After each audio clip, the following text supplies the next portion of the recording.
How to change password and PIN in Windows 11. Click the search bar and type Settings. Then click Open.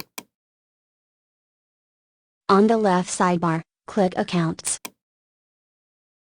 Under Account Settings, click Sign In Options. You can change your password or your PIN.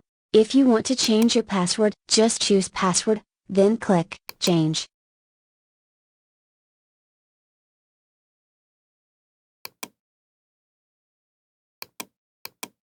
If you want to change your PIN, just choose PIN, then click Change PIN.